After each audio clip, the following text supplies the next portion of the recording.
नमस्कार विद्यार्थी मित्रांनो, आज आपण बघणार आहे महाराष्ट्राचा भूगोल यावरील काही महत्त्वाचे प्रश्न. ज्या पण विद्यार्थ्यांना याची PDF हवी असेल त्याने टेलिग्राम चॅनेलला जॉईन करून घ्या. त्याची लिंक आपण डिस्क्रिप्शन बॉक्समध्ये दिली आहे. आणि ज्यांनी पण चॅनलला आपल्या सबस्क्राईब केलं नसेल त्यांनी चॅनलला सबस्क्राईब करून घ्या. चला तर मग व्हिडिओला सुरुवात करूयात. महाराष्ट्रात एकूण किती तालुके आहेत? महाराष्ट्रात एकूण 358 तालुके आहेत. त्यामुळे ऑप्शन क्रमांक 2 तुमचं योग्य उत्तर असणार आहे. पुढचा प्रश्न बघूयात. गोदावरी नदीचे उगमस्थान कोठे आहे? तर गोदावरी नदीचे उगमस्थान हे त्र्यंबकेश्वर येथे आहे. ऑप्शन क्रमांक 3 तुमचं योग्य उत्तर असणार आहे. पुढचा प्रश्न आहे, महाराष्ट्रात न सापडणारे खनिज कोणते आहे? तर सोने हे खनिज महाराष्ट्रात न सापडणारे खनिज आहे. त्यामुळे ऑप्शन क्रमांक 1 तुमचं योग्य उत्तर असणार आहे. पुढचा प्रश्न आहे, कोकण किनारपट्टीची लांबी किती आहे? तर कोकण किनारपट्टीची लांबी ही 720 किलोमीटर एवढी आहे. त्यामुळे ऑप्शन क्रमांक 4 तुमचं योग्य उत्तर असणार आहे. पुढचा प्रश्न आहे, महाराष्ट्राचे भौगोलिक क्षेत्रफळ किती आहे? तर महाराष्ट्राचे भौगोलिक क्षेत्रफळ हे 3,07,713 चौरस किलोमीटर एवढं आहे.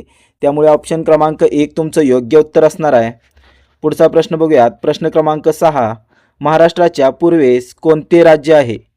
महाराष्ट्राच्या पूर्वेस छत्तीसगड हे राज्य आहे. ऑप्शन क्रमांक 2 तुमचं योग्य उत्तर असणार आहे. पुढचा प्रश्न बघूयात. प्रश्न क्रमांक 7, खालीलपैकी कोणता पर्वत महाराष्ट्रातील मुख्य जलविभाजक आहे? तर महाराष्ट्रातील सह्याद्री पर्वत हा महाराष्ट्रातील मुख्य जलविभाजक आहे. त्यामुळे ऑप्शन क्रमांक 3 तुमचं योग्य उत्तर असणार आहे. पुढचा प्रश्न बघूयात. भामरागड टेकड्या खालीलपैकी कुठे स्थित आहेत? भामरागड टेकड्या ह्या गडचिरोली येथे स्थित आहेत. ऑप्शन क्रमांक 2 तुमचं योग्य उत्तर असणार आहे. पुढचा प्रश्न बघूयात. कोणते थंड हवेचे ठिकाण सातपुडा पर्वत रांगेत आढळते? तर चिखलदरा हे थंड हवेचे ठिकाण हे सातपुडा पर्वत रांगेत आढळते. त्यामुळे ऑप्शन क्रमांक 2 तुमचं योग्य उत्तर असणार आहे. पुढचा प्रश्न बघूयात.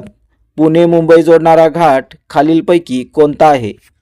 तर पुणे मुंबई जोडणारा घाट हा बोर घाट हा आहे. ऑप्शन क्रमांक 3 तुमचं योग्य उत्तर असणार आहे. पुढचा प्रश्न बघूयात. प्रश्न क्रमांक 11, महाराष्ट्रातील पहिले मानवनिर्मित पक्षी अभयारण्य कोणते आहे? तर महाराष्ट्रातील पहिले मानवनिर्मित पक्षी अभयारण्य हे सागरेश्वर पक्षी अभयारण्य हे आहे. ऑप्शन क्रमांक 1 तुमचं योग्य उत्तर असणार आहे. पुढचा प्रश्न बघूयात. महाराष्ट्रातील आल्लापल्ली वने खालीलपैकी कोणत्या जिल्ह्यात आढळून येतात? तर आल्लापल्ली वने ही गडचिरोली या जिल्ह्यात आढळून येतात. त्यामुळे ऑप्शन क्रमांक 3 तुमचं योग्य उत्तर असणार आहे. पुढचा प्रश्न बघूयात. प्रश्न क्रमांक 13, जायकवाडी धरणाच्या जलाशयाचे नाव काय आहे? तर जायकवाडी धरणाच्या जलाशयाचे नाव नाथसागर असे आहे. ऑप्शन क्रमांक 2 तुमचं योग्य उत्तर असणार आहे. पुढचा प्रश्न बघूयात. महाराष्ट्रात कोणत्या प्रशासकीय विभागात सर्वात जास्त जिल्हे आहेत? तर महाराष्ट्रात औरंगाबाद या प्रशासकीय विभागात सर्वात जास्त जिल्हे आहेत. त्यामुळे ऑप्शन क्रमांक 4 तुमचं योग्य उत्तर असणार आहे. पुढचा प्रश्न आहे, सह्याद्री पर्वताला कोणत्या नावाने ओळखले जाते? तर सह्याद्री पर्वताला पश्चिम घाट या नावाने ओळखले जाते. त्यामुळे ऑप्शन क्रमांक 2 तुमचं योग्य उत्तर असणार आहे. पुढचा प्रश्न आहे, माथेरान हा प्रसिद्ध घाटमाता कोठे स्थित आहे?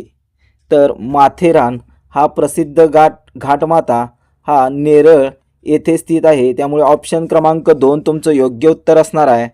पुढचा प्रश्न बघूयात. प्रश्न क्रमांक 17, अजिंठा टेकड्यांमध्ये कोणत्या नदीचा उगम होतो?